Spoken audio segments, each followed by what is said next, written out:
ala Sayyidina Muhammad. Allahumma salli ala Sayyidina Muhammad. Allahumma salli ala Sayyidina Muhammad wa ala ali Sayyidina Muhammad wa ba'du. Alhamdulillah. Dimulakan dengan lafaz Assalamualaikum warahmatullahi wabarakatuh, dan salam sejahtera, selamat pagi diucapkan kepada semua penonton-penonton keluarga besar Tanyalah Ustaz, biar tahu jangan keliru yang menyaksikan kita pada pagi ini.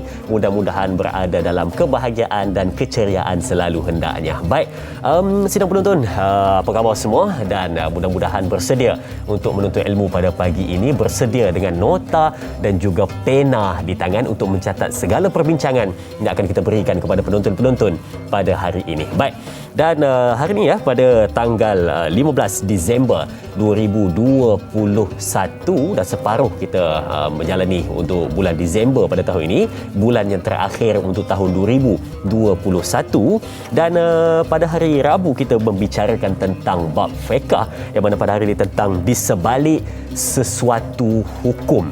Bagaimana kupasan dan perbincangan. Sebentar lagi kita akan bersama dengan bintang ilmuwan yang kita bawakan khas kepada penonton-penonton semua, dan kita nak lihat bagaimana penentuan sesuatu hukum dan apakah yang terjadi bila mana diletakkan sesuatu hukum dan kaedah meletakkan hukum tersebut. Baik, di sebalik satu hukum, jadi jika penonton-penonton di rumah ada persoalan yang ingin diajukan kepada bintang ilmuwan kita, boleh pergi ke dua saluran kita seperti biasa. Untuk buat panggilan boleh pergi ke 1-800-881677,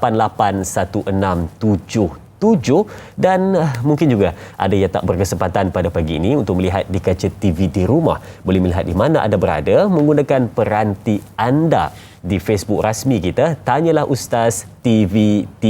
Di situ juga boleh bertanyakan soalan di ruangan komen yang tertera poster perbincangan kita pada hari ini. Baik, dan siapa yang bakal menjawab persoalan kita yang memberikan pencerahan, yang ni tak lain dan tak bukan Al-Fadil Profesor Madya Datuk Dr. Muhammad Izhar Arif bersama dengan kita di studio. Apa khabar Ustaz? Baik, selamat datang. Alhamdulillah. Baik Ustaz. Hari ini Ustaz, selalu Ustaz memang bila digandingkan kita akan membicarakan tentang soal fiqh, dan hari ini jarang-jarang dibincangkan di sebalik suatu hukum. Jadi mungkin ada pembukaan dia Ustaz, silakan. Okey, bismillahirrahmanirrahim. Alhamdulillahirabbil alamin, wassalatu wassalamu ala rasulil karim wa ala alihi wa sahbihi ajma'in. Yang saya hormati Dai Azrin, para penonton yang dirahmati Allah Subhanahu wa taala. Pertama sekali kita bersyukur kerana Allah bagi kepada kita nikmat untuk kita berkongsi ilmu, saling ingat memperingati antara satu sama lain. Sebab Allah Subhanahu wa taala sebut dalam Al-Quran, wa zakkir fa inna dzikra tanfa'ul mu'minin. Ingat memperingatilah kamu, sesungguhnya dengan ingat memperingati itu mendatangkan banyak manfaat dan faedah kepada orang-orang yang beriman. Khususnya kita sekarang ini berada di akhir zaman, yang mana manusia ini, tuan-tuan dan puan, dalam media sosialnya dengan begitu mudah menjatuhkan hukum. Kalau kita lihat para mufti begitu berhati-hati dalam nak menentukan sesuatu hukum, sebab ia merupakan perkara yang telah ditetapkan oleh Allah Subhanahu wa taala, dan pada masa yang sama ia mesti dirujuk daripada Al-Quran atau sunnah Nabi SAW. Bila tidak ada dalam Quran atau sunnah, tak ada dalam hadis, maka kita kena ingat bahawa ia perlu kepada ijtihad. Itu sebabnya Muaz bin Jabal dia kata apa? Ajtahidu wala adu. Aku akan berijtihad, berpandukan Quran atau sunnah, ijma' para ulama, para sahabat ketika itu, dan akhirnya mereka akan cuba menggunakan kaedah qiyas untuk memastikan hukum pada hari ini sesuai untuk sampai ke akhir zaman. Maknanya sampai hari kiamat lah boleh pakai. Itu sebabnya hukum itu boleh diguna pakai pada setiap saat, pada setiap masa, pada setiap tempat, mengikut keadaan dan situasi yang ada pada waktu itu. Wallahu a'lam. Itu pembukaan untuk perbincangan kita pada hari ini, dan sudah pastinya bila sebut tentang penentuan sesuatu hukum, penonton-penonton nak tahu juga berkenaan dengan bagaimana cara menentukan sesuatu hukum, dilihat pada mana, kata Datuk sebentar tadi, Al-Quran permulaannya, lepas tu ada sunnah, selepas itu qiyas dan juga ijma'. Baik, dan kita nak buka perbincangan kita pada hari ini dengan kita lihat soalan pertama di Facebook rasmi diri kita, Datuk ya. Baik, kita sama-sama kita bacakan dari sahabat kita Al-Ali Ali. Baik, katanya Assalamualaikum Ustaz. Apakah hikmahnya sesuatu hukum itu ditetapkan walaupun dari segi akal perkara tersebut tidak nampak hikmahnya? Adakah para sahabat Rasulullah SAW pernah bertanya kepada baginda tentang rasional sesuatu hukum itu ditentukan? Mohon pencerahan Ustaz. Terima kasih. Terima kasih juga Al-Ali Ali atas soalan yang ditanyakan. Rasional sesuatu hukum. Okey. Silakan. Bila sebut tentang rasional sesuatu hukum, dalam bab hukum ni ada perkara yang ada rasional. Sebagai contoh, Allah Subhanahu Wa Taala mengharamkan arak. Innama harama alaikumul maitah wad dama wal sesungguhnya Allah Subhanahu Wa Taala mengharamkan arak tu dalam satu ayat yang jelas menyuruh kita untuk meninggalkan perkara-perkara yang dikaitkan dengan arak. Fa innahu rijsun min amali syaitan. Najis. Bila sebut tentang arak, kajian ulama dia kata kenapa Allah haramkan arak? Innamal khamru wal maisir wal ansab wal azlam rijsun min amali syaitan fajtanibu. Allah kata arak itu kena tinggalkan dan ia najis. Ulama buat kajian. Ini dia panggil sistem mengeluarkan hukum ataupun mengeluarkan mengeluarkan hukum daripada ayat Quran dengan kaedah melihat kepada illah dia. Illah ni dipanggil sebab pengharaman. Okey. Bila Allah kata jauhi arak. Kita hari ni nak tentukan arak tu, kita tahu arak tu haram. Zaman Nabi dulu, arak itu dipanggil nabis ataupun dia panggil peraman anggur atau peraman tamar. Hari ni dia orang buat dengan peraman benda lain pula. Jadi nak tentukan hukum hari ni, arak hari ni nak kata haram tu macam mana nak kata haram tu? Arak hari ni dengan arak dulu. Sebab tak sama ni. Tak sama. Dulu arak daripada tamar. Arak hari ni daripada buah apple. So macam mana ni? Ulama ni hebat. Ni dia panggil usul fiqh. Kaedah bagaimana nak keluarkan suatu hukum tu daripada ayat Quran. Bila Allah kata haramnya arak, ulama buat kajian. Dia tengok arak tu haram sebab dia air ke? Kalau haram sebab air, semua jenis air tak boleh minum. Dia dipanggil illah mundhabitah. Illah sebab pengharaman yang tak boleh nak kona-kona ni. Very firm, sangat tegas. Yang kedua, tengok sebab warna merah ke? Arak tu warna merah ke? Kalau warna merah, haramnya arak sebab warna merah, maka air syirap tak boleh minum. Air syirap, air bandung, strawberry, semua tak boleh minum. Sebab apa? Warna merah. Tak boleh. Sebab ada minuman yang warna merah yang boleh minum. Tengok pula, sebab dia masam ke? Habis semua air masam tak boleh minum. Semua bukan air masam, semua benda masam. Hatta buah masam, buah jeruk tak boleh minum. Tak boleh makan. Tu baru ni ada seorang hamba Allah ni. Dia kata buah pala yang jual kat Pulau Pinang tu, dia kata haram. Saya kata apa pasal haram lah? Mufti tak kata haram. Dia kata haram sebab apa? Sebab itu pun jenis arak juga. Tak boleh macam tu. Tak boleh. Kalau sebab masam nak kata ia arak, tak boleh. Akhirnya ulama jumpa pengharaman arak itu adalah kerana mabuk. Nabi pun sebut dalam hadis, ma askara kathiruhu wa qaliluhu haramun. Minum banyak benda yang memabuk, sikitnya pun haram. Jadi sebab itu, ada benda yang Allah haramkan, ada sebab. Tapi ada benda yang Allah haramkan, tak ada sebab. Dipanggil haram ta'abudiyah. Dia kata, kenapa Allah haramkan? Tak ada sebab. Antaranya, khinzir. Allah haramkan khinzir, orang tanya, apa sebab? Tanya Nabi, Nabi tak bagi tahu apa pun. Nabi hanya bagi tahu, ini adalah haram di sisi Islam kerana itu ayat Quran turun.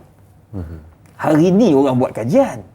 Dalam tu ada cacing yang tak matilah, ada kuman lah, ada itulah, ada ini. Kajian-kajian hari ni. Zaman dulu tak ada. Jadi sahabat-sahabat masa tu mana ada pakar saintifik yang kata dalam tu ada cacing yang tak mati.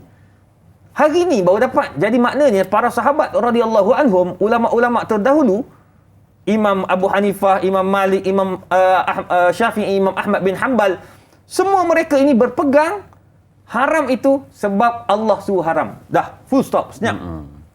Kalau nak kata sebab haramnya khinzir itu kerana ada ulat ataupun ada cacing yang tak mati, tahu tak apa jadi? Maknanya khinzir boleh makan lepas ni. Sebab teknologi ke depan.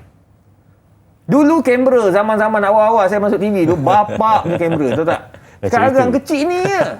Kecil. Jadi sekarang ni katakanlah dah ada teknologi pembakar cacing. Daging, tak, bukan bakar cacing. Bakar daging, cacing memati. Kuman memati. Kalau dah tak ada benda tu, boleh makan tak? Boleh makan kan? Tapi tak boleh. Kau buatlah teknologi macam mana pun, sampai kiamat, khinzir tak boleh makan. Tapi arak lain. Arak, semua yang memabukkan. Tapi kalau ada minuman yang tak mabuk, tak ada masalah. Sebab elah tu tak ada. Sebab pengharaman tu tidak ada. Jadi sebenarnya tuan-tuan, nak bagi tahu kat sini cerita panjang-panjang ni sebenarnya bukan senang nak tentukan hukum. Betul. Ya, kita di dalam Facebook bukan main, itu haram, ini halal. Ya, itu laknat Allah. Amboi, mulut. Risau saya. Saya jangan, sebab kita ni benda-benda yang bab hukum ni, kita kena berhati-hati. Itu sebab sebelum ni kita pernah bincangkan al-aslu fil asya' al-ibahah. Asal pada setiap perkara itu adalah harus. Kita letak harus dulu lebih selamat daripada kita haramkan sesuatu perkara. Wallahu a'lam. Wallahu a'lam. Baik. Bila mana sebut perbincangan tentang ilah sebentar tadi, kita juga mesti nak tahu sesuatu benda. Bila mana disebut tentang pengharamannya, ada sebab. Dan bila mana dibolehkan juga, mesti ada sebab. Kerana sebab itulah yang menjadikan kita lebih faham dan juga rasionalnya nampak di situ. Baik. Dan soalan seterusnya dari sahabat kita Syahiralia Muhammad. Katanya, Assalamualaikum Ustaz, ada dua soalan. Soalan saya yang pertama, Ustaz, boleh tak terangkan cara-cara penentuan di sebalik sesuatu hukum, yakni illah itu? Dan yang kedua, apakah syarat-syarat illah tersebut? Mohon penjelasan. Terima kasih. Terima kasih sahabat kita atas soalan yang ditanyakan. Wah, dia minta penerangan tentang penentuan dan istilah illah itu, Ustaz. Silakan. Okey, apakah yang dimaksudkan istilah illah? Illah ni sesuatu perkara yang boleh dijadikan penentu kepada hukum itu. Pengharaman riba, dia ada illah dia. Macam contoh, kita balik pada nilai dia yang mudah lah, agak orang tak pening kepala. Sebab ni usul fiqh payah ni. Kalau usul fiqh ni, kalau di universiti, saya mengajar dekat usul fiqh dekat universiti.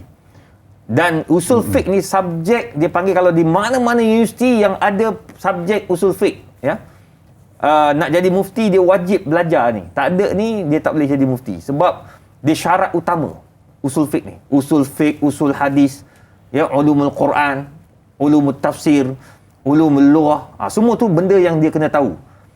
Jadi usul fiqh ni dia kalau di seluruh universiti tu dia panggil the killer subject. Subjek killer. Kalau orang kata apa, nak dapat A tu payahlah, mudah cerita. Dia tak boleh hafal. Dia macam kalau anak saya ambil kimia, fizik apa semua kat universiti kan. Dia kalau kat sana lah macam tu. Dia hafal saja tak boleh, dia kena tahu. Dia kena tahu guna benda tu, istilah tu, konsep. Jadi kita balik kepada masalah arak tadi. Senang biar orang faham. Orang awam ni bukan budak universiti. Katakanlah arak tu, nak kata haram tu arak tu apa benda? Illah dia. Pengharaman arak sebab apa? Sebabnya mabuk. Mabuk tu tengok balik kepada syarat illah. Mabuk tu dia mesti tidak boleh bertukar-tukar. Dia tak boleh macam illah dia boleh berubah-ubah. Dia illah mesti mudhabitah, mesti kekal kat situ. Dia tak boleh maksud dia tak boleh berubah tu macam mana? Maksud berubah tu maksudnya dia tidak boleh dikacau lah. Maksud macam mana keadaan pun dia tetap. Okey. Mabuk. Mabuk, minum banyak ke sikit ke, dia tetap benda yang dikira mabuk. Benda mabuk ni, minum banyak pun haram, minum sikit pun haram. Dadah diharamkan. Kerana apa? Ia memabukkan. Bila minum, bila kita ambil dah kita jadi khayal, tak tentu pasal gitu. Betul. Diharamkan. Jadi elah itu tidak boleh, orang kata apa, bertukar-tukar. Kejap dia warna merah. Tu sebab dia bukan warna. Elah tu dia tak boleh jadi warna. Warna kejap boleh jadi pink, kejap boleh merah. Jadi macam mana nak tentukan hukum? Nampak tak? Jadi elah itu mesti berada sabit kekal kat situ dan dia tidak boleh berubah-ubah. Jadi maknanya apa yang sahabat kita sebut tadi, apa syarat elah tadi, dia ada banyaklah dia disebut ulama, cuma yang untuk kita faham dalam konsep tanyalah ustaz pada pagi ini, iaitu benda tu elah itu mestilah jelas, ya, jelas, dia tak boleh tak nampak, dia mesti jelas dan juga sabit kekal dan tidak akan berubah-ubah. Wallahualam. Maknanya penentuan hukum tu, kalau nak kata haram tu, kena cari dulu kat mana dia punya sebab nak menentukan itu haram tu. Macam contoh Datuk kata sebentar tadi berkenaan dengan ambil contoh paling mudah yang kita bawa tadi adalah berkenaan dengan arak, memabukkan. Sebab mabuknya itu adalah kerana arak itu haram sebab mabuk itu. Memabukkan. Jadi semua makanan, semua minuman yang memabukkan hukumnya haram. Tapi kalau perbuatan yang memabukkan sama juga Macam mana tu? Macam tu kita naik bot pergi laut mabuk, itu tak itu dia panggil arif. Itu bukan. Itu bukan dia itu dia tak boleh, dia sebab benda tu mendatang. Mendatang. Dia kita naik bot, ada orang mabuk, ada orang tak. Tapi minum arak ni dia 100 orang minum, 90 orang betul. mabuk kan. Lain. Baik, itu jawapannya. Baik, sebenarnya banyak lagi kita nak bincangkan selepas ini berkenaan dengan penentuan hukum ini, tapi kita beruang untuk berehat seketika. Kembali selepas ini bersama Tanyalah Ustaz, biar tahu jangan keliru.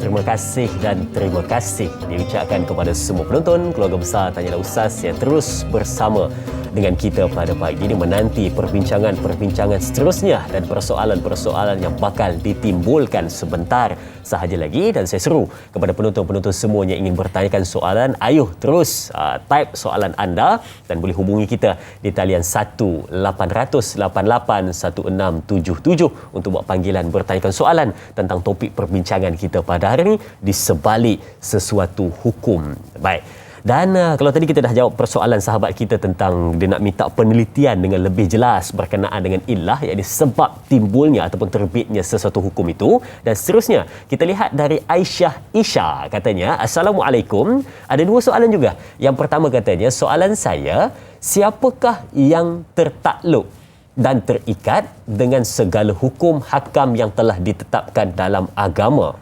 Dan soalan yang kedua, apakah antara contoh yang boleh berubah-ubah dan hukum yang tidak boleh berubah sama sekali? Mohon pencerahan Ustaz. Terima kasih sahabat kita Aisyah atas soalan yang ditanyakan. Dua, Ustaz. Yang pertama berkenaan dengan siapa yang tertakluk kepada hukum yang telah ada ni. Silakan. Okey. Yang pertama, siapakah yang tertakluk dengan dan terikat dengan segala hukum? Ya, segala hukum. Tak lain dan tak bukan adalah mukallaf. Orang yang telah baligh, berakal. Jadi dua orang ini adalah merupakan golongan yang telah terikat dengan hukum hakam. Sebagai contoh, baligh. Apabila seorang lelaki ataupun perempuan dia telah baligh, orang lelaki dia baligh keluar air mani apabila sampai umur. Orang perempuan dia period. Kalau tak period atau kalau tidak keluar air mani, ulama jelaskan, antara Imam An-Nawawi rahimahullah, apabila seseorang itu dia tidak keluar air mani ataupun period, lihat fi sinnil adah, tengok kepada kebiasaan orang umur dia macam tu, berapa umur orang kawasan dia yang satu jenis dengan dia, ataupun orang yang ikut uruf lah, ikut dia punya adat dia.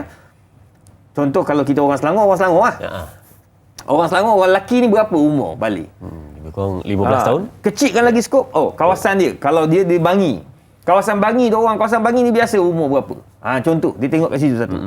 Biasanya umur 13 dah balik dah. So, dia kira balik umur 13 tu ke atas. Tapi kalau ulama ada juga dijelaskan atas 15 tahun. Lepas 15 tahun kalau tak balik lagi, tengok kepada uruf. Satu. Nombor dua, tengok kepada sifat-sifat orang yang dah balik ada ke tidak. Tengok, cek bulu ketiak ada ke tak? Oh, ada bulu ketiak lah. Saya tak balik lagi ni, tak birik lagi. Saya pun tak orang kata apa, tak keluar air mani lagi. Tak, awak balik dah. Mana bukti dia? Tu misai tu. Walaupun dia tak keluar air mani lagi, tapi misai itu telah menyebabkan dia telah balik. Menunjukkan bahawa dia dah balik. Ini menunjukkan bahawa orang yang dah balik, orang yang telah telah pun disahkan bahawa dia telah ada tanda-tanda balik, pada masa yang sama dia berakal, maka orang itu terikat dengan hukum. Kalau dia tak semayang, dia berdosa. Dia wajib qada, dia wajib ganti puasa, dia wajib bayar zakat sebab umur telah balik. Orang kata, ustaz, macam mana pula dah balik budak-budak dah kena bayar zakat? Ada je budak dah balik umur 15 tahun tapi jutawan. Betul. Bapak dia bagi duit, simpan dalam akaun lebih daripada RM20,000, maka dia wajib bayar zakat. Nampak tak? Kalau dia baby lagi, tak payahlah, kan? Mana budak tu kecil lagi. Dan dia pun, kalau katakan yang wajib bayar zakat kepada dia, duit dia tu adalah pemegang amanah. Nampak tak? Jadi maknanya sekarang kita kena tahu bahawa kita ni bila dah balik, bila dah disahkan kita ni berakal dan tak gila, maka wajib segala hukum hakam yang telah diwajibkan kepada kita kena patuh. Betul. Tutup aurat wajib selepas balik. Dan soalan yang kedua tadi, dia kata apakah contoh hukum yang boleh berubah dan yang tidak boleh diubah sama sekali. Tetapi untuk soalan yang kedua itu kita akan simpan dahulu kerana kita ada pemanggil di talian. Okey, baik. Assalamualaikum. Waalaikumsalam warahmatullahi taala wabarakatuh. Ya tuan, siapa di sana? Saya ni Haji Kiprul bin Muhammad Sidi daripada Miri, Sarawak. Oh, dari Sarawak tuan. Silakan soalan tuan. Jadi soalan saya ni macam ni, saya nak tanya berkenaan dengan air minuman. Biasanya dinamakan wing kanis.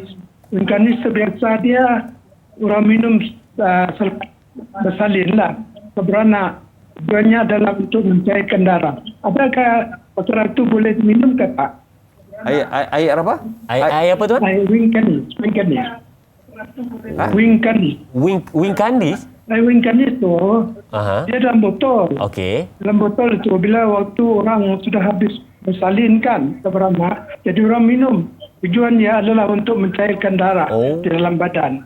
Tapi dia memang daripada buah-buahan juga. Adakah barang itu boleh diminumkan atau haram ataupun tidak? Itu saya nak. Okey. Baik. Itu saja soalan tuan. Win Karnis. Halo tuan. Dah. Okey. Dapat dah. Win Karnis. Dia kata, terima kasih tuan atas soalan yang ditanyakan. Win Karnis tadi untuk mencairkan darah dibuat dari buah-buahan. Bagaimana Ustaz? Kena ini dalam bab ni kena berhati-hati ya. Pertama, kepada sahabat kita di Miri, di Sarawak, saya faham ya. Sebab di Sarawak ni dia punya penduduk, dia panggil adad sukan penduduk di Sarawak, penduduk yang beragama Islam di Sarawak dia tidak kurang daripada 28% ya orang Islam dia. Jadi majoritinya adalah bukan beragama Islam. Dalam hal ini apabila kita tengok pada minuman-minuman yang dikatakan daripada buah-buahan, yang dikatakan untuk mencairkan darah dan sebagainya, jadi pertama sekali, sebab saya tak biasa tengok minuman tersebut ya, dan saya pun tak pernah lihat keluarga saya minum dan sebagainya, dan tak pernah pula ditunjukkan kepada saya. Pertama, apa yang perlu dilakukan? Pertama, lihat kepada botol. Botol tu ada tak sijil halal? Itu untuk selamat tu. Itu selamat. Kalau ada sijil halal, selamat. Bagi kita orang awam ni, benda yang paling selamat adalah tengok sijil halal tu. Yang pertama. Nombor dua, kita kena tahu bahawa bahan-bahan ingredient dalam air tu, apa benda yang ada. Kalau ada alkohol, tengok kadar alkohol dia. Memang detail lah, kena cek. Kemudian memabukkan atau tidak.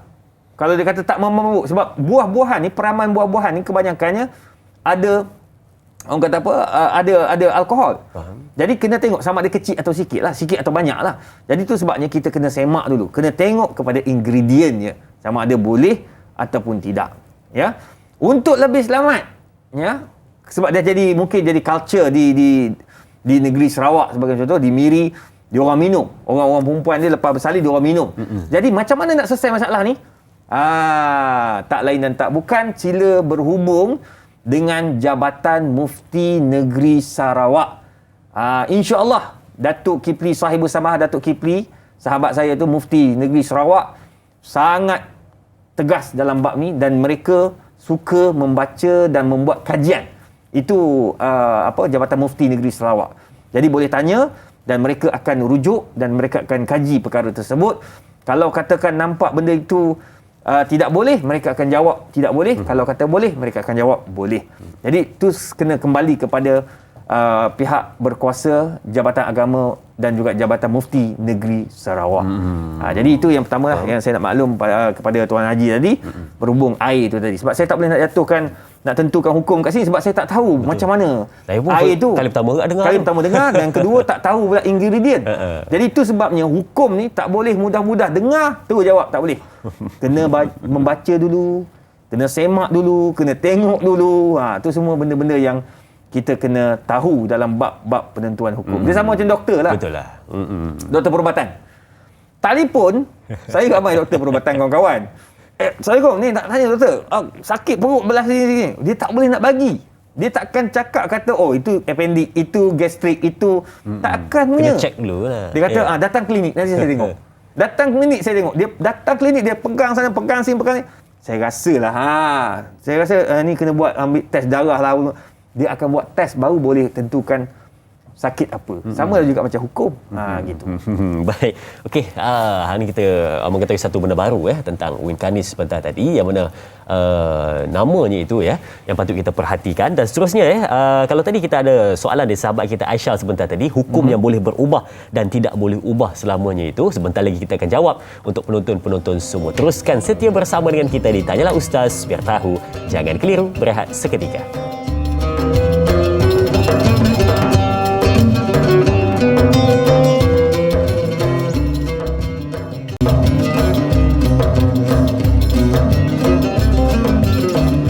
Kembali duduk di meja perbincangan untuk kita meneruskan, kita mengambil soalan-soalan dari penonton-penonton semua. Dan kalau tadi kita dah ambil soalan dari sahabat kita Aisyah Isya. Dia bertanya tentang bagaimana yang dikatakan siapa yang tertakluk dan juga terikat kepada hukum-hukum yang telah sedia ada.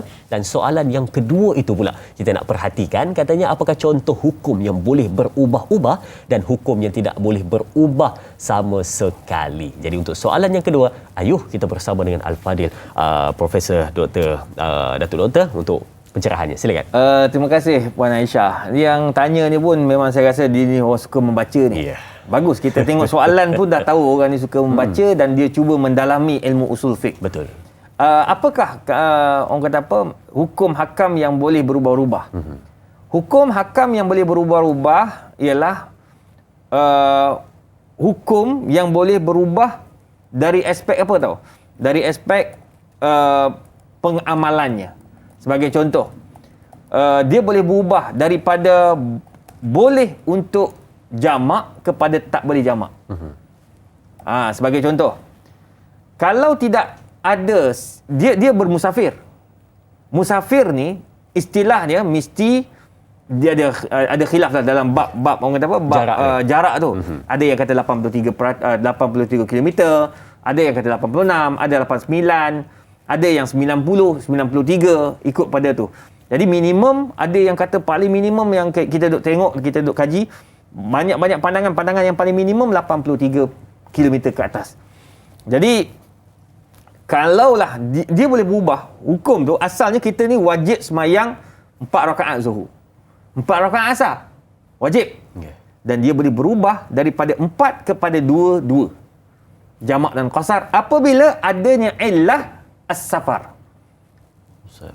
Bila kita boleh pendekkan semayang 4 jadi 2 dan gabungkan 2 Zuhur dan Asar sekali pada satu waktu apabila ada sebab musafir, iaitu 83 km ke atas. Sebab saya kata 83 tu sebab itu minimum lah. Ada ulama kata 83, ada yang kata 82, tapi tak banyak lah, tapi kebanyakannya 83 ke atas. So kita kata 83. Ya. Kalau nak ambil 86 terpulanglah sebab saya kata letak 83 ke bawah kan. Jadi bila sebut 83 tu, ada orang dia musafir daripada Bangi ke Seremban, ke Port Dickson. Ni cuti-cuti kan. Yeah. Dia nak jamak. Tengok-tengok ada 62 km. Maka tidak boleh dia nak melakukan jamak dan qasar. Nampak? Itu jamak dan qasar. Sebab apa? 63. Tak lebih daripada 83. Tak lebih daripada 83. Tapi bila dia pergi dapat 84 km ataupun 86 km atau 90 km, maka dia boleh boleh solat 4 jadi 2 dan gabungkan Zuhur dan Asar sekali. Maknanya boleh berubah hukum itu daripada wajib 4 kepada solat 2 rakaat qasar, ya. Hukum yang tak boleh berubah langsung, mengubah waktu solat Zuhur, solat subuh ataupun rakaat solat subuh daripada 2 jadi 1. Tu tak boleh. Dah pendek nak pendek. Macam mana keadaan pun dia tidak boleh berubah. Jadi itu penjelasan mengenai hukum hakam yang boleh berubah dan tak boleh berubah. Yang tak boleh berubah ini qati', tak boleh berubah langsung. 3 jadi 3 1/2 tak boleh. Maghrib nak jadikan 2 rakaat tak boleh. Subuh nak jadikan 4 rakaat, saya rasa hari ni tak ada kerja lah. Jadi buat apa sembahyang 2 rakaat, rugi je dah. Kita buatlah 4 rakaat. Tu tak boleh. Itu haram. Kita tambah rakaat solat subuh sengaja. Tapi kalau kalau tak sengaja tak apa. Terlupa sembahyang 3 rakaat, itu tak apa. Okey, Ustaz, ada sedikit tambahan daripada soalan sedikit saja daripada jamak qasar tadi, sebab ramai orang yang kadang-kadang dia terkeliru. Contoh dia dari Perak nak pergi ke Johor, jauh perjalanannya. Lebih kurang dalam berapa ratus kilometer.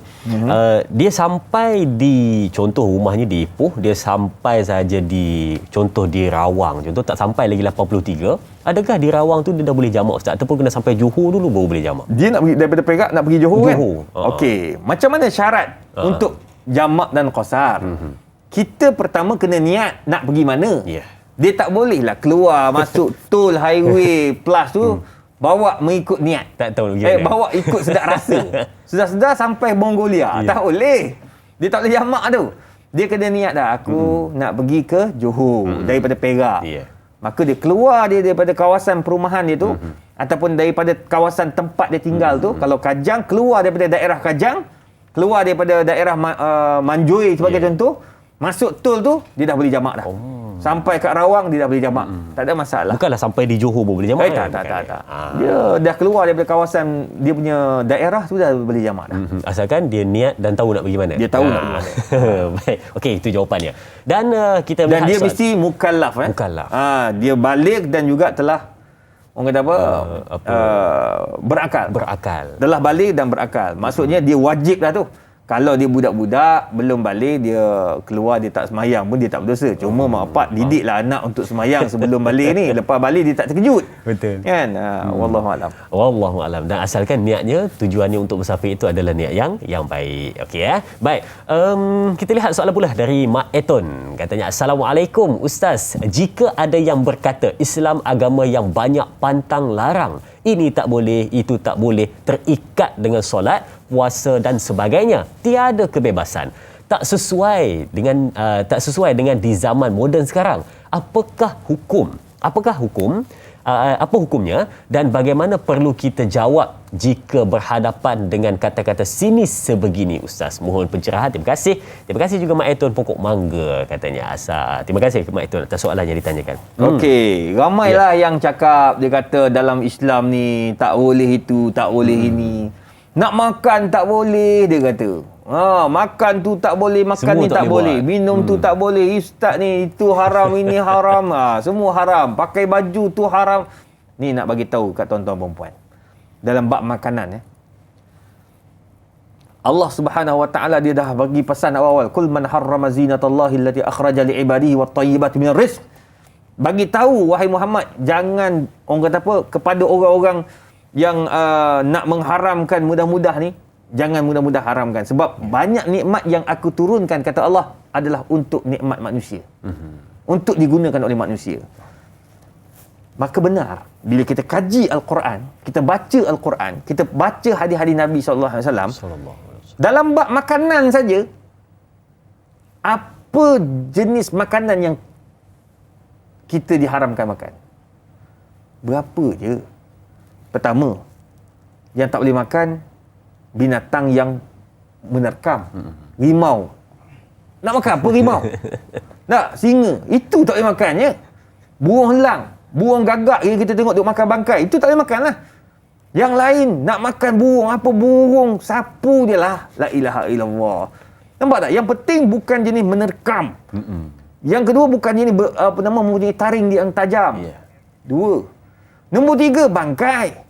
Bang, bangkai ni bang, tanyalah. Hatta orang bukan Islam pun tak makan bangkai bang. Perasan tak kalau kita pergi ke highway, tengok ada lembu accident. Kenapa tak ada orang ambil tu? Kambing accident, ayam accident, itik accident, khinzir hutan accident. Kenapa tak ada orang ambil? Nampak tak? Orang Islam tak ambil, orang bukan Islam pun tak ambil. Sebab apa? Bagi mereka sifat fitrah manusia itu adalah kotor. Itu tak elok. Dah mati terkejut, mati accident. Orang bukan Islam pun tak makan. Nampak tak? Nombor tiga, bangkai. Islam haramkan bangkai. Bangkai itu kotor. Jijik. Nombor empat, yang tak boleh makan apa dia?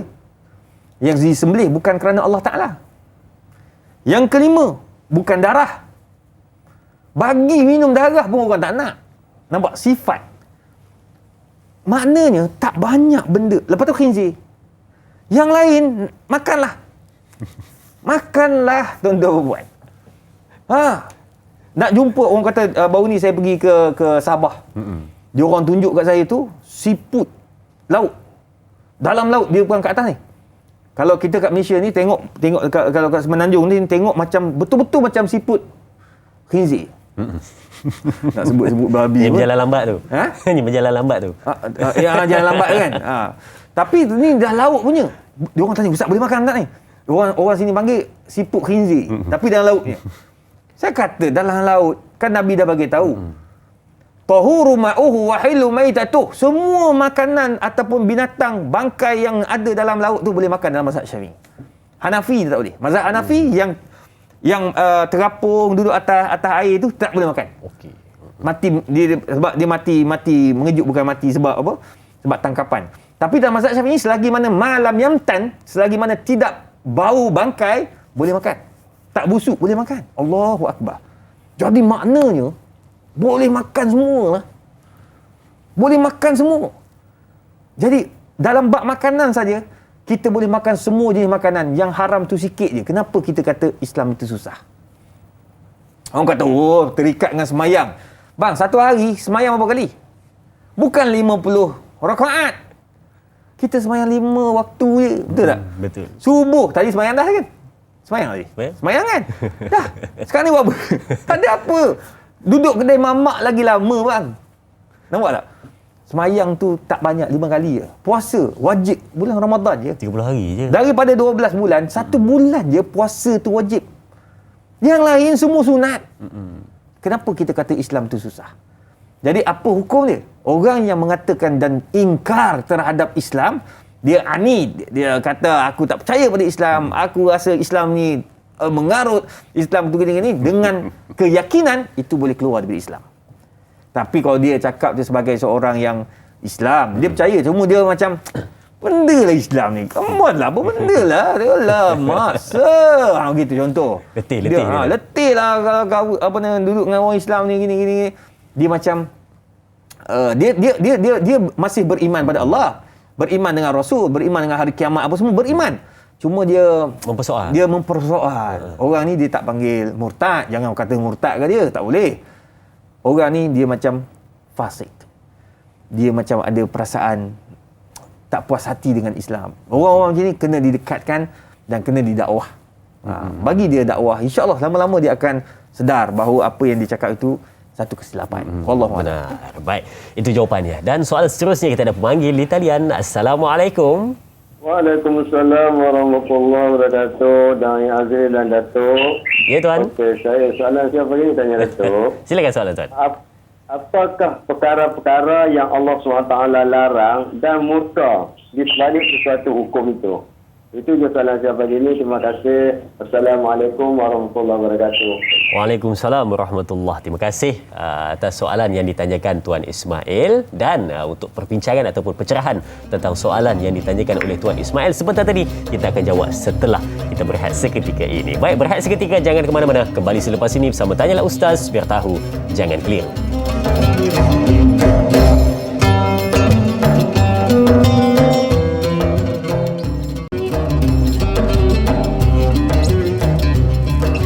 Baik, hari ini kita membincangkan tentang bagaimana penentuan sesuatu hukum, dan saya yakin dan pasti anda semua penonton-penonton di rumah sudah dapat sesuatu pada hari ini, khususnya tentang perkataan illah itu yang mana disebutkan sebagai sebab penentuan sesuatu hukum. Kalau nak kata haram hukumnya pada sesuatu itu, maka lihat pada illahnya. Ya, dan Ustaz, kadang-kadang ada orang tanya, macam tadi pun saya ada tengok di Facebook, ada orang tanya, dia kata illah yang kita duk sebut tadi tu, dia apa perbezaan dia dengan yang selalu kita sebut tentang illah dan juga lillahi ta'ala tu, dia kata. Ada orang tanya tu Ustaz, macam mana tu? Okey. Ya. Kena faham. Yang dimaksudkan dengan illah iaitu sebab dan punca pengharaman sesuatu perkara, sesuatu benda, Dia ain, sesuatu amalan. Illah. Illah. Ain. Ya. Dia panggil illah. Dia ain lah. Lillahi ta'ala tu lain. Ya. Lillahi ta'ala bunyi dekat-dekat tapi sebenarnya tak sama. Lillahi ta'ala, kerana Allah Subhanahu wa ta'ala. Lam, dia lam dulu. Lillahi ta'ala. Jadi maknanya berbezalah, tak sama. Illah ini punca dan sebab pengharaman sesuatu perkara. Ya, yang kedua, lillahi ta'ala adalah satu sebutan untuk menunjukkan kita buat sesuatu kerana Allah Subhanahu wa taala. Baik. Dan mungkin ya betul juga kan, sebab sebutannya lebih kurang cuma perbezaannya pada huruf dan juga makna di sebaliknya itu. Yang illah kita sebutkan pada hari ini adalah berkenaan dengan sebab penentuan sesuatu hukum itu. Baik, dan kembali kepada persoalan Tuan Ismail sebentar tadi, yang mana Tuan Ismail buat panggilan tanya pada kita berkenaan dengan selain daripada yang Ustaz sebutkan tadi lah, tentang arak, tentang khinzir, dan juga yang ada beberapa tadi. Selain daripada itu, apakah juga yang boleh kita sebut berkenaan dengan selalu perbincangan yang menjadi panas perbincangannya bila mana sebut tentang illah nak menentukan sesuatu itu, Ustaz? Selain daripada yang tadi, silakan. Dia perkara-perkara atau illah yang menyebabkan berlakunya pengharaman suatu perkara. Ya, sebagai contoh, ya, pengharaman kepada hari ini kita kata minum sesuatu yang boleh mendatangkan mudarat. Ya, isap sesuatu yang boleh mendatangkan mudarat. Faham-faham sendirilah kan. Isap, kan, mengisap ni kan.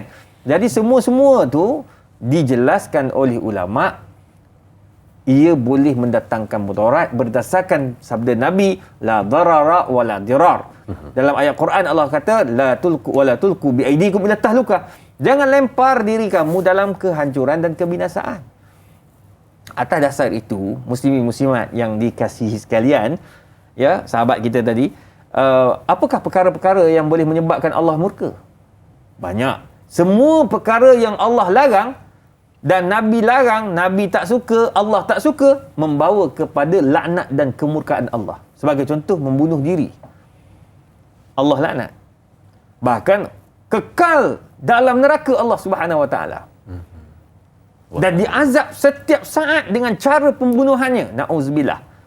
Orang bunuh diri memang Allah Subhanahu wa taala laknat. Ada orang dia putus cinta. Nak minum apa? Minum racun. Saya kata, kenapa lagi minum racun? Kalau katakan abang nak bagi tahulah, saya bukan tak ada, sebab ada lah nak bunuh diri. WhatsApp saya, telefon saya. Saya kata, jangan. Kenapa nak bunuh diri? Dia kata sebab kekasih tinggalkan dia. Aduh. Saya kata, la ilaha illallah. Kenapa sampai peringkat macam tu? Saya kata, tunjukkan muka lelaki tu. Saya selalu macam tu lah. Yang pelik-pelik kan, yang nak terjun jambatan Pulau Pinang lah, nak terjun kat laut lah, apa semua. Alahai. Saya kata, tengok tunjuk. Dia tunjuk gambar. Saya kata, Allahu Akbar. Kalau muka macam ni, ramai lagi tu kat surau masjid tu.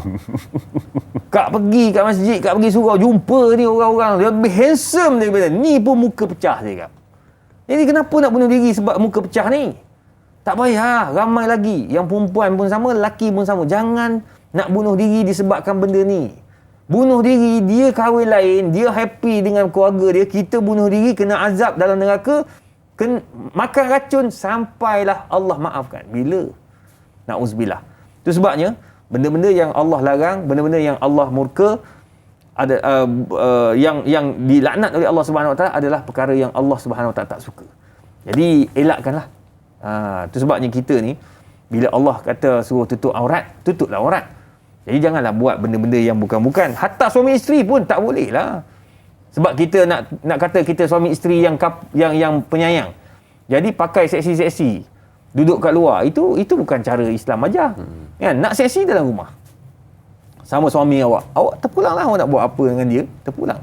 Betul tak? Wallahualam. Wallahualam. Itu jawapannya daripada soalan sahabat kita sebentar tadi yang buat panggilan Tuan Ismail Ahmad Isa. Baik, kalau kita lihat pula di Facebook dari Ruby Abu Bakar Ruby, katanya, Assalamualaikum, soalan saya, apakah hukumnya kita sebagai orang Islam meletakkan lilin di atas kek hari jadi ataupun meniupnya, sebab saya sendiri muskil. Ada yang kata tak boleh. Mohon pendapat Ustaz. Terima kasih. Terima kasih juga Puan Ruby atas soalan yang ditanyakan tentang lilin yang diletakkan di atas kek ikut tahun.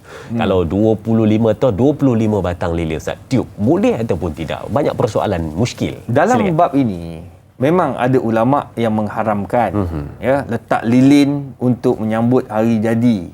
Ya, seseorang letak lilin suruh tiup. Ada, dan kebanyakan ulama yang saya baca dalam kitab-kitab fatwa-fatwa terkini ya, dalam majma' fiqh Islami, Mausu'ah, tak ramai ulama yang mengharamkan. Tak ramai. Sebab nak haramkan suatu perkara tu kena jelas pengharaman dia tu. Okey, hanya letak satu lilin, kita nak kata ia haram. Kalau nak kata ia haram, sebab apa? Kalau nak haramkan lilin tu, maka semua lilin tak boleh pakai. Betul. Lampu rumah gelap ni tak boleh pakai lilin. Tak boleh lah. Cuma dia kata, oh ni sebab kita menyambut hari jadi, letak lilin atas kek. Okey. Sekarang ni kalau orang tu niat, dia tak ada niat pun nak ikut agama lain. Tak ada niat pun nak ikut agama lain, tak ada niat pun nak ikut budaya orang lain, tapi dia buat tu memang budaya, culture dekat Malaysia.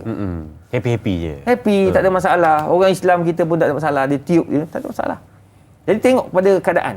Saya lebih berhati-hati dalam bab ni. Saya tak berani nak kata haram sebab ulama-ulama besar pun tak kata haram. Ya, pernah suatu ketika masa kami belajar di Syria, ulama yang sangat dihormati. Ya. Syekh Abdul Qadir Arnaud, ulama besar lah. Kalau di Syria tu, kalau sebut nama dia, orang sangat hormat dia. Sangat hormat, alim. Satu hari kami beli kek hari jadi dia. Kita pelajar, kita beli kek sikit je. Bubuh kecil, lilin kecil. Maka bawa datang, dia orang tua, kita pun selamat Eid Milad, dia kata. Selamat hari jadi. Ya Syekh, masa tu umur dia dah 60 lebih dekat 70. Bayangkan dia tak ada nak marah. Dia ulama besar, tak ada pula kata wallahi haram, la'nat alaikum, tak ada. Dia tiup, lepas tu dia suap pada anak murid dia. Sikit seorang. Saya ingat lagi. Jadi benda-benda macam ni kita tak boleh mudah nak mengharamkan, sebab nak haramkan ni sesuatu benda tu sangat detail. Jadi baik kita letakkan reserve. Letak makruh lebih selamat daripada kita letakkan perkara itu haram. Jadi dalam hal ni ada ulama, memang tak nafikan ada ulama kontemporari yang kata haram kerana tasyabuh dengan kufar, sama orang bukan Islam buat. Tapi ada ulama yang ambil jalan selamat, dia ambil letak makruh. Jadi elakkan lebih baik. Sekadar buat kek, tulis selamat hari jadi, dah letak cukup. Hari ni pula lain pula, dia meletup kan, meletup kan benda saya pun tak tahu keluar. Hari ni orang kata bubuh lilin tu haram kan, sekarang ni orang tak boleh lilin dah. Dia bubuh apa tahu, macam bunga api tu, terbakar bulu hidung. Zuu, api Dekat keluar. dalam kek tu. Ha. Uish. Betul. Dia tak zuu, api keluar kan. Ya dah sekarang. Nak jadi hukum pun pula sekarang. Nampak tak? Jadi jangan main-main. Nak haramkan satu benda ni bukan perkara yang sangat mudah.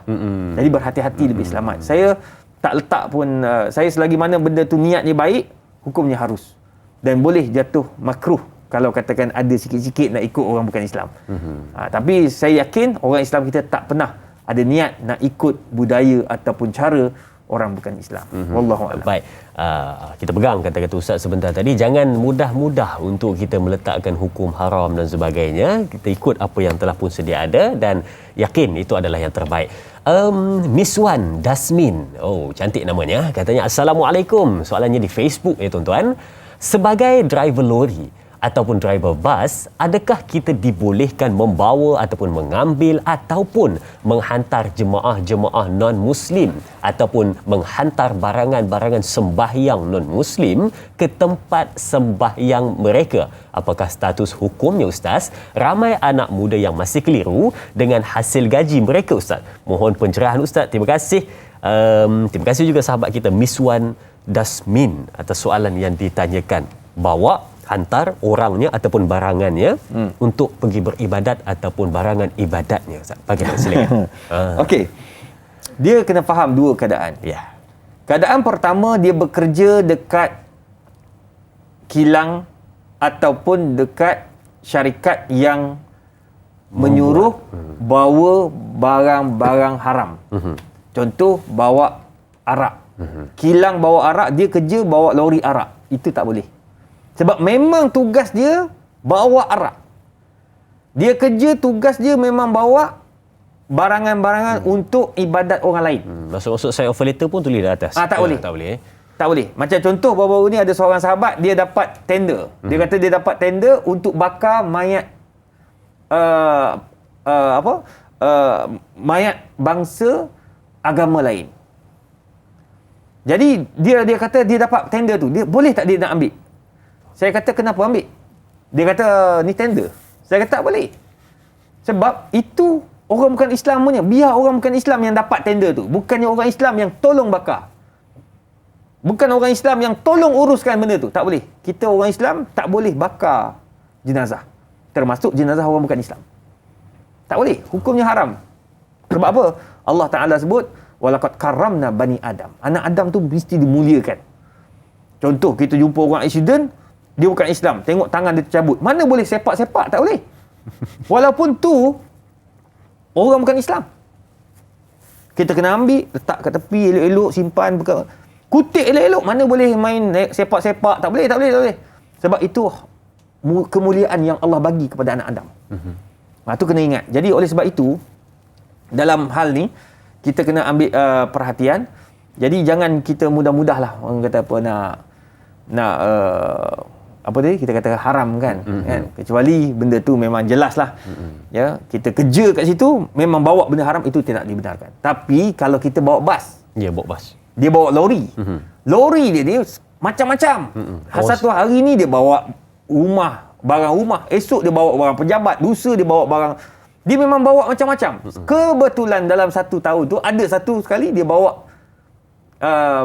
penumpang nak pergi semayang. Dia mana tahu? Sebab deal dengan syarikat. Dia hanya bawa je, tu tak ada masalah. Sebab dia punya gaji halal. Sebab dia kerja dia bawa apa? Bawa bas, bawa penumpang. Sama macam bawa kapal terbang. Dalam kapal terbang ada wine. Jadi pilot tu haram tak? Dosa tak pilot tu? Tak berdosa. Dia bawa penumpang, dia bukan bawa wine. Dia bukan bawa arak, dia bukan bawa mesin judi dalam tu. Kecuali dia bawa kapal terbang, memang kapal terbang tu untuk judi. Siapa naik kapal terbang tu memang judi kat belakang tu. Itu memang tak boleh. Haram. Sebab apa? Memang dia kerja untuk bawa kapal terbang judi. Tapi sekarang ni dia bawa penumpang pergi umrah, pergi Kelang pula dah. Pergi Paris, pergi UK apa semua kan. Itu tak ada masalah. Kebetulan dalam tu ada. Tu yang tanggung dosa bawa arak kat dalam tu syarikat besar lah yang utama kan. Wallahualam. Baik. Itu jawapannya bila sebut saja berkenaan dengan bagaimana kita nak menentukan sesuatu hukum. Sekali lagi disebutkan kepada penonton-penonton, jangan sewenang-wenangnya kita meletakkan kata haram ini, haram itu. Nak meletakkan satu hukum itu, satu hukum itu memang perlukan penelitian yang sangat-sangat dalam. Dan sidang penonton semua sudah pastinya banyak nota-nota yang anda catat pada hari ini untuk perbincangan kita. Sebarkan kepada sahabat-sahabat anda. Jangan lupa hashtag Tanyalah Ustaz biar tahu, jangan keliru. Okey, kita berakhir di sini dahulu di TV3, sambungan 30 minit di TV9. Teruskan menonton Tanyalah Ustaz biar tahu, jangan keliru.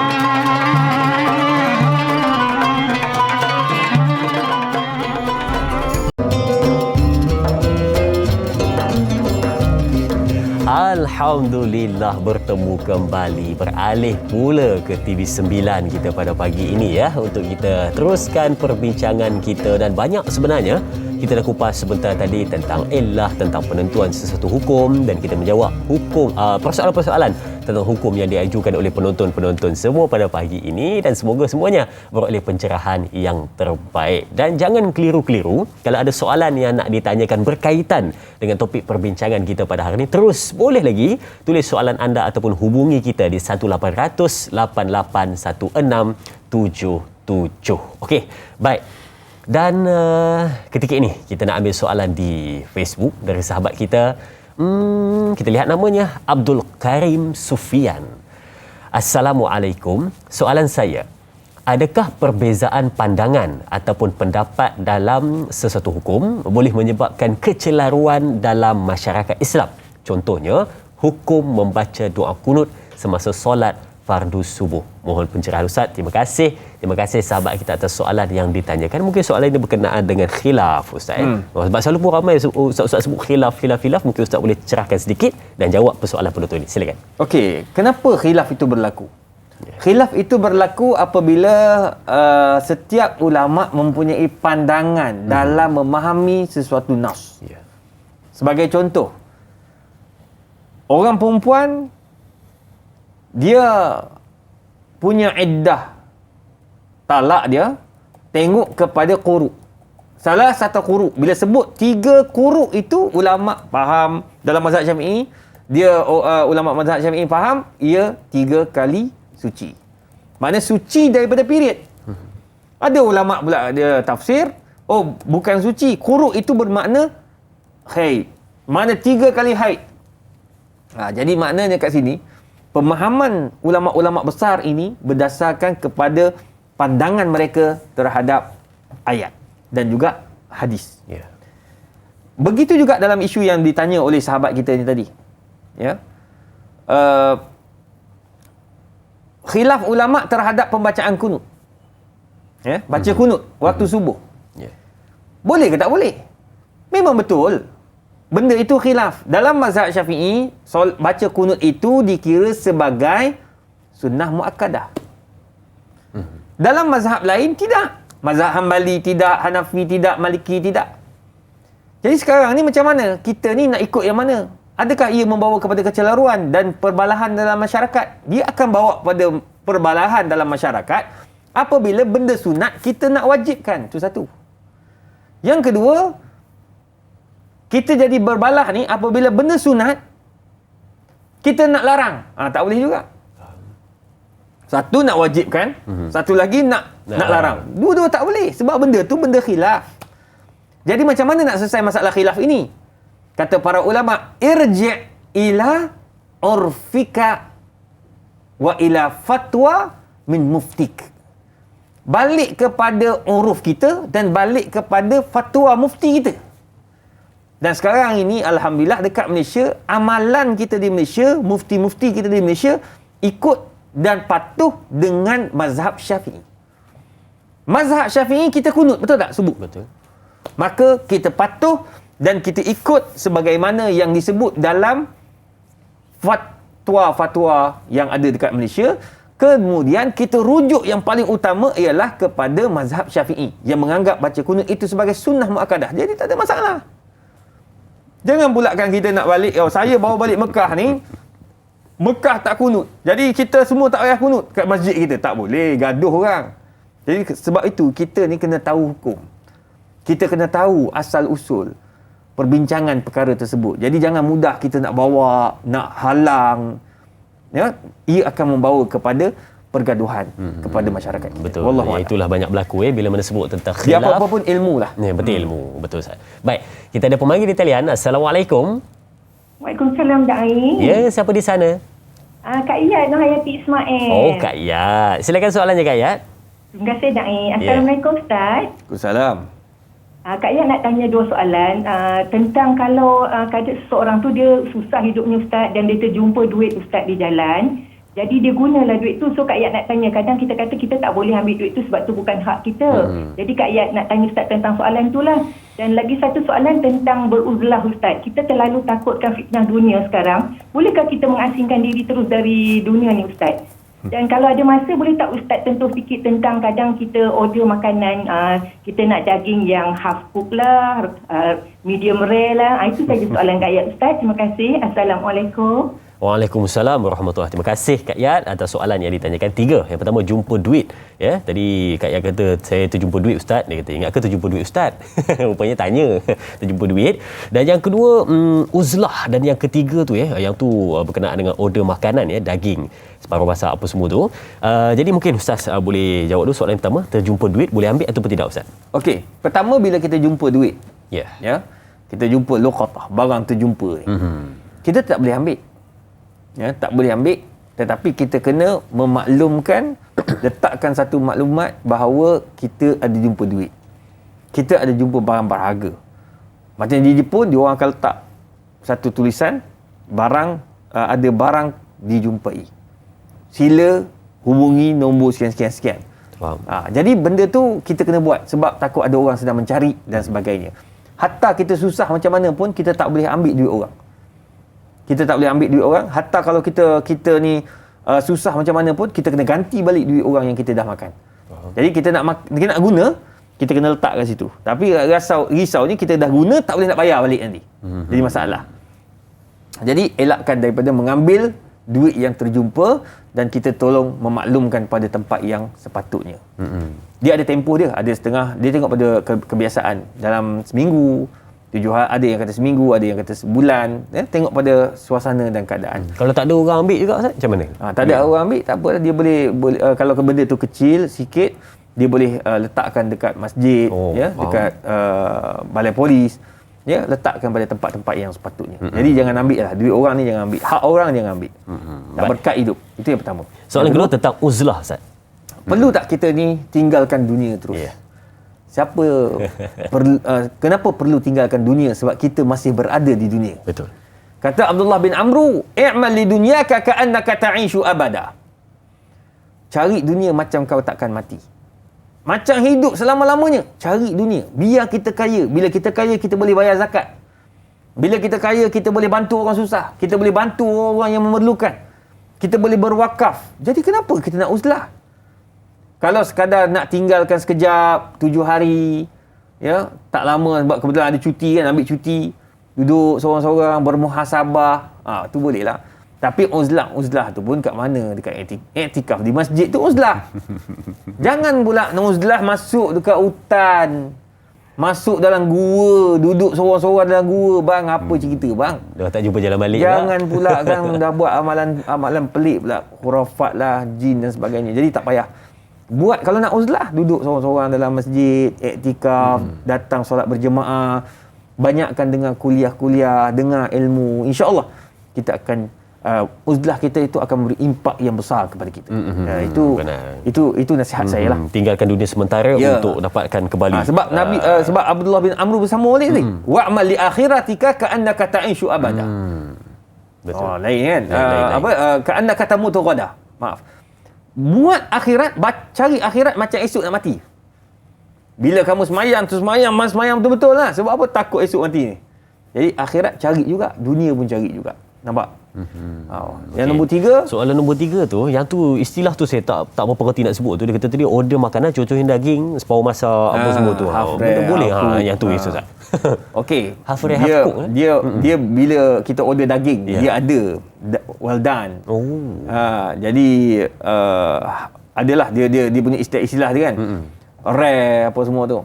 Jadi boleh tak kita makan? Boleh, tak ada masalah. Daging tu dimasak dan dibakar. So tak ada masalah. Boleh makan. Baik. Yang tak boleh makannya daging tu mentah-mentah dengan ada darah lagi. Itu tak boleh lah. Betul. Baik.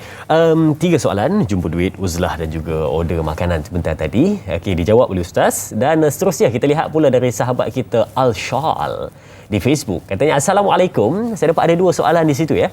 Yang pertama, bagaimana di sebalik hukum arak yang sudah berubah menjadi cuka? Dan soalan yang kedua, bekerja di premis yang terang-terangan ada unsur riba, namun kerana tiada pilihan, bolehkah ia meneruskan pekerjaannya di premis tersebut sebagai punca sara hidup? Mohon pencerahan dari Ustaz. Terima kasih Al-Shal atas soalan yang ditanyakan. Soalan pertama, arak sudah berubah menjadi cuka. Ini penting cuka ni ada 2. Daripada dua sumber. Sumber pertama daripada buah, peraman buah kepada arak kepada cuka. Tengok buah diperam, berubah dengan sendiri jadi arak, kemudian berubah dengan sendiri menjadi cuka. Itu boleh makan. Sebab asal bermula daripada buah. Al-aslu baqa' makan ala makan. Asal kekal pada buah. Asal cuka daripada buah. Yang kedua, asal cuka itu daripada arak. Dia ambil jalan pintas. Arak, cuka. Arak bertukar jadi cuka. Itu haram. Sebab asal dia adalah arak, maka hukumnya haram. Cuka tu asal dia arak, haram. Cuka asal dia buah, harus. Nampak? Tu kena faham lah kaedah tu. Jadi cuka yang kita nak beli tu kena tahulah daripada mana asal dia. Kalau kat Malaysia tak ada masalah lagi. Yang kedua tadi Ustaz, yang arak cuka. Yang araknya tu asal dari? Arak tak boleh kira. Arak tu arak dah. Sebab dia sepatutnya daripada buah jadi arak, biar dia tukar jadi cuka terus. Ini tak. Dia arak buah jadi cuka. Dia berhenti kat situ. Dia orang dah guna, dia orang dah buat satu something lain lah. Jadi dah jadi arak. Ambil arak tu dia orang ubah pula jadi cuka. Tu tak boleh. Jangan biar dia berhenti. Tak boleh. Dia mesti berterusan. Itu yang kita sistem kena faham pembuatan tu. lah. Baik Ustaz. Itu satu benda yang penting tu Ustaz cerahkan kepada kita. Memang sangat-sangat penting untuk kita faham. Jangan berhenti dia kena buah arak tu terus cuka. Dia tak boleh berhenti dekat tengah, pakai dulu, lepas tu baru jadi cuka balik. Itu tak boleh. Betul Ustaz. Baik. Okey. Dan soalan yang kedua tadi, premis yang terang-terang ada riba, tapi dia kata nak buat macam mana, terpaksa kerja juga kat sini sebab tak ada kerja lain dah ni, terpaksalah untuk sara hidup. Boleh ataupun tidak Ustaz? Silakan. Okey. Ulama dah keluarkan fatwa antarabangsa dalam negara. Sumber makanan, sumber pendapatan mesti daripada yang halal. Jadi kalau dah tahu institusi itu mengamalkan sistem riba, kita tak boleh bekerja kat tempat riba tu. Kita baru nak pergi minta. Tapi kalau orang tu dah lama, zaman dulu tak ada yang Islamik ni. Jadi dia masuk-masuk tu kerja dekat riba dah. Lepas tu dalam tempoh dia bekerja tu berubah daripada riba kepada yang Islamik. Itu dibenarkan. Tapi ada setengah tu pula, sekarang ni dia pergi masuk dekat institusi kewangan, dan alhamdulillah di Malaysia sekarang ni institusi kewangan semua dah ada Islamik punya dah. Dah ada perbankan Islamik, dah ada institusi Islam. So tidak ada masalah, dia bekerja dan selalunya mereka akan mulakan dengan Islamic transaction. So tidak ada masalah, kerja mereka itu halal dan rezeki mereka itu juga halal, insya-Allah. Insya-Allah, tidak ada masalah, jangan risau. Baik, kita beruang untuk menarik nafas lega, berehat seketika. Kembali selepas ini bersama Tanyalah Ustaz, biar tahu jangan keliru.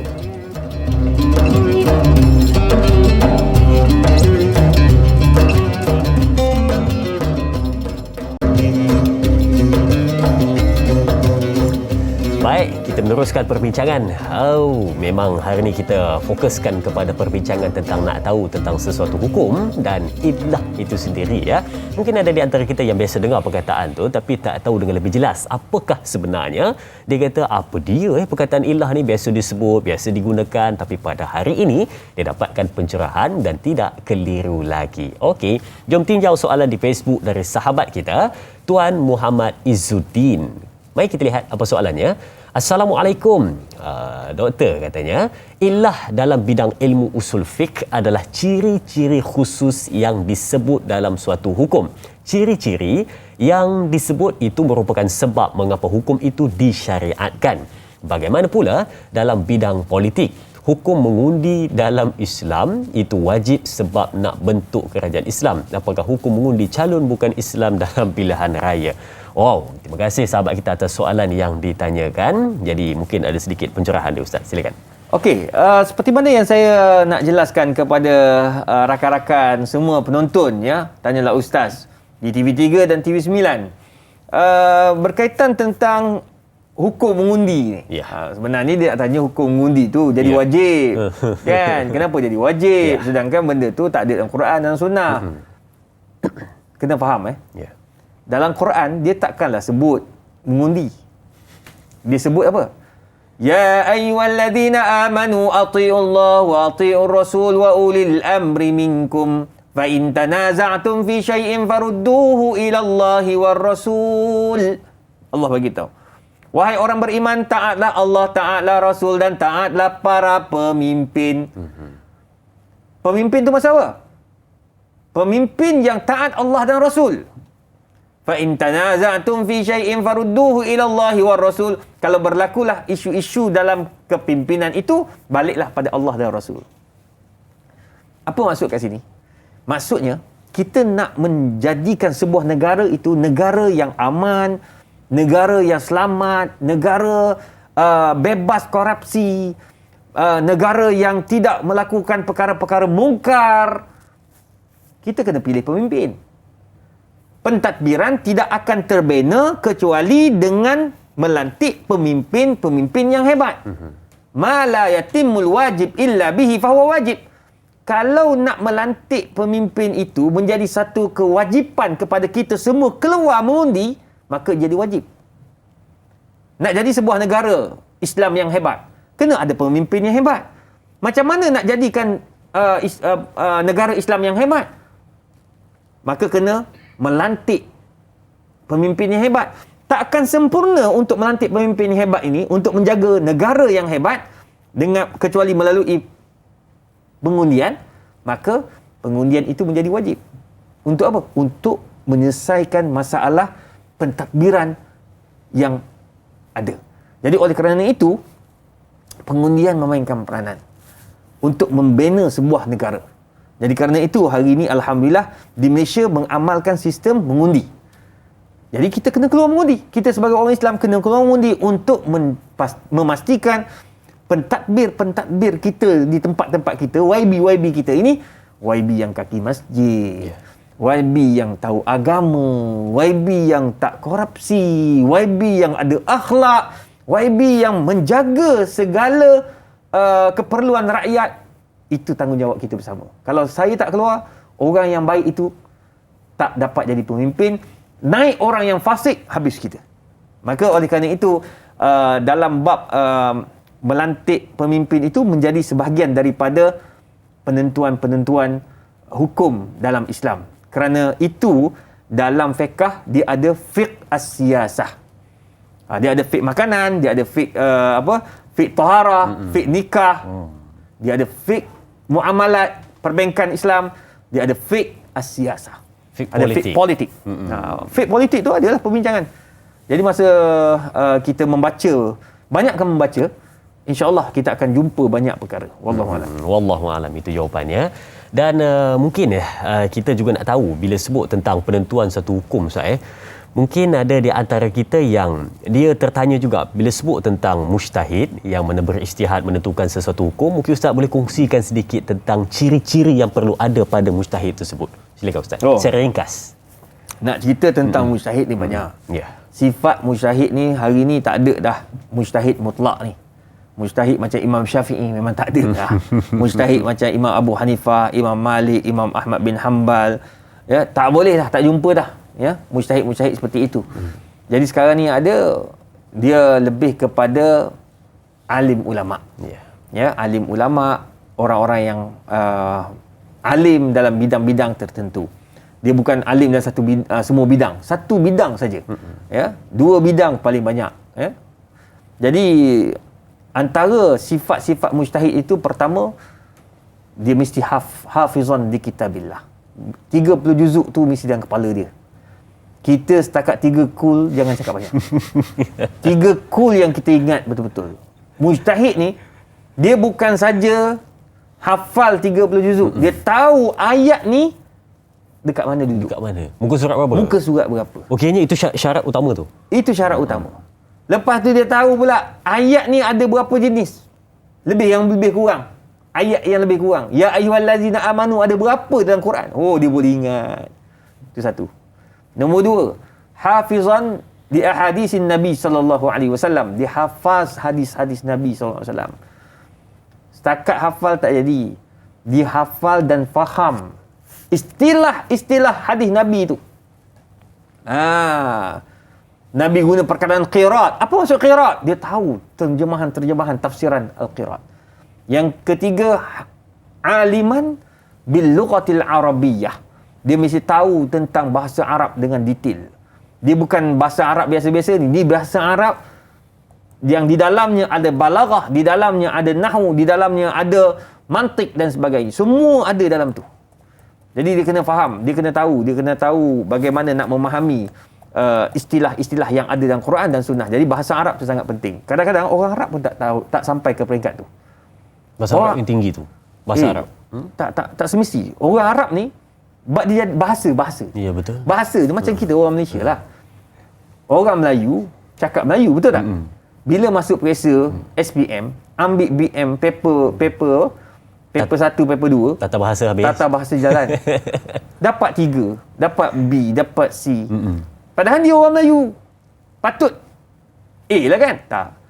Orang Arab pun sama juga. Walaupun dia Arab, tapi bila ambil periksa bahasa Arab, bahasa Nahwu, tak lulus je. Orang Melayu pula lulus. Dia terbalik. Jadi maknanya benda tu bukan semua orang boleh. Itu sebab dia salah satu syarat mesti alim dalam bahasa. Yang ketiga, dia kena tahu usul fiqh, dia kena tahu ulumul hadis, dia kena tahu usul hadis, dia kena tahu usul tafsir. Semua yang ada kaitan dengan usul-usul ni dia tahu. Itu nombor 4. Nombor 5, dia memahami hikmah dengan benar. Dia tahu selok-belok isu-isu yang ada itu dengan begitu mendalam sekali. Tu pun ya, kalau kita baca dalam manaqib Imam Asy-Syafi'i, ya, Imam Ahmad, anak murid Imam Ahmad, dia ceritakan bagaimana Imam Syafi'i ni dia punya perangai, kalau orang tanya hukum, dia takkan cepat keluar hadza halalun, hadza haramun, hadza manhiyun, ini dilarang, ini haram, selagi mana tidak terdapat dalam Al-Quran atau Sunnah yang mengharamkan perkara tersebut. Allah. Hebat kan? Hebat. Tak mudah untuk kita mengharamkan suatu perkara. Betul. Allah Jadi Allah. kita dapat 5 ya, kata dikongsikan oleh Ustaz sebentar tadi. Yang pertama hafal 30 juzuk, yang kedua hafal hadis, dan yang ketiga hebat di dalam bahasa Arab, yang keempat tahu usul-usul, dan yang kelima faham hikmah. Ada 5 yang dikongsikan sebentar tadi. Jadi ini untuk yang zaman kini ya. Kalau contoh mujtahid mutlak itu lebih tinggi lagi Ustaz. Itu maqam Imam Syafi'i lah. Betul. Kita tak sampai tahap tu. Dia tak sampai. Aduh, Alhamdulillah. Baik, subhanallah. Jadi kita pun telah sampai ke penghujung rancangan kita pada hari ini untuk perbincangan tentang mengetahui sesuatu hukum, dan mungkin Ustaz ada sedikit kesimpulan sebagai nota penting kepada penonton-penonton semua. Silakan. Kesimpulan yang boleh saya kongsikan pada pagi yang mulia ini, ya, utlubul ilm walau kan fi waqtin mudayyiq. Carilah ilmu walaupun masa kita tidak cukup. Ilmu ini dia kita boleh dapat sama ada dengan membaca, dengan mendengar, dengan kita bersama dengan orang-orang yang hebat. Jadi kalau kita nak dapat ilmu, kita nak tahu tentang isu-isu semasa, sentiasalah kita ini berdamping dengan orang-orang alim. Orang-orang alim ni jangan ingat orang ustaz-ustaz saja. Orang alim dalam bidang A, orang alim dalam bidang perubatan, orang alim dalam bidang kejuruteraan, orang alim dalam bidang agama, orang alim dalam bidang undang-undang. Semua tu kita kena dekat dan kita mengambil manfaat daripada mereka. InsyaAllah, kalau kita sentiasa berada dengan orang-orang yang soleh, orang-orang yang alim, orang-orang yang tahu tentang hukum hakam, kita akan turut menjadi orang yang baik, insya-Allah. Insya-Allah. Dan sedikit doa ringkas, Ustaz, silakan. Insya-Allah. A'udzubillahi minasyaitonirrajim. Bismillahirrahmanirrahim. Alhamdulillahirabbil alamin. Wassalatu wassalamu ala rasulil karim wa ala alihi wa sahbihi ajma'in. Amin. Allahumma faqihna fid din wa 'allimna at-ta'wil. Allahumma yassir wa la tu'assir ya mujibad da'wat. Allahumma arzuqna fahman nabiyyin wa hifzal mursalin bi rahmatika ya arhamar rahimin. Wa sallallahu ala sayyidina Muhammad wa ala alihi wa sahbihi wa sallam. Taqabbalallahu minna wa minkum. Amin, amin, ya Rabbal Alamin. Terima kasih diucapkan kepada Al-Fadhil Ustaz untuk pencerahan dan perbincangan kita pada hari ini. Terima kasih diucapkan kepada semua penonton. Keluarga besar Tanyalah Ustaz, biar tahu jangan keliru. Dan jangan lupa esok untuk menonton segmen seterusnya bersama dengan topik sirah kisah 25 Rasul, iaitu Nabi Ismail alaihi salam, dengan moderator Da'i Anas dan juga bintang ilmuwan yang kita bawakan, Ustaz Zon Ramli Muhammad Razali. Teruskan menonton Tanyalah Ustaz, biar tahu jangan keliru. Sekian, Assalamualaikum warahmatullahi wabarakatuh.